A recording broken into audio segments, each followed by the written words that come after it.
It's the perfect time of year for hunting, and Indiana conservation officers are cracking down on illegal hunters. News 10's Abby Kirk is live in Vigo County. She joins us now to tell us more about the penalties you could face.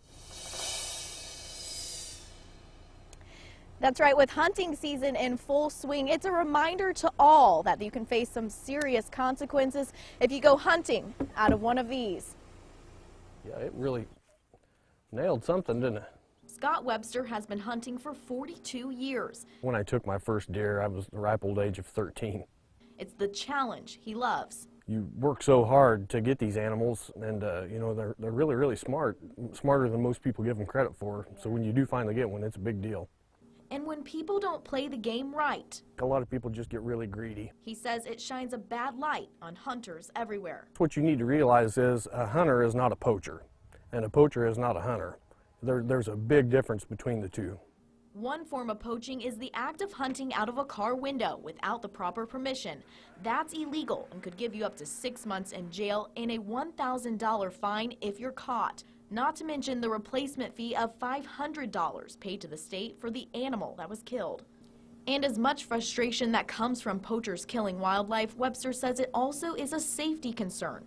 You don't know what's behind that deer, you know, where you're shooting at, especially at night. You know, if somebody's got all the lights turned off, you could be shooting at someone's house. With it turning dark at an earlier hour, Webster says it's something to be more cautious of. You know, when the shadows are really long, that seems to be when deer movement's the highest.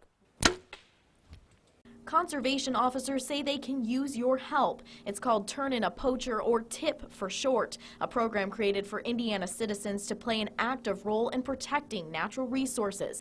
It allows you to send tips anonymously, and if your information leads to an arrest, you could receive a reward as much as $200. It's a step in protecting the safety of natural resources and respecting the community, keeping everyone safe. Now, the TIP program has a phone number you can call. It's available 7 days a week, 24 hours a day to report poachers. Now, we'll have that contact information on our website at WTHI-TV.com. For now, live in Terre Haute, Abby Kirk, back to you. Changing the world.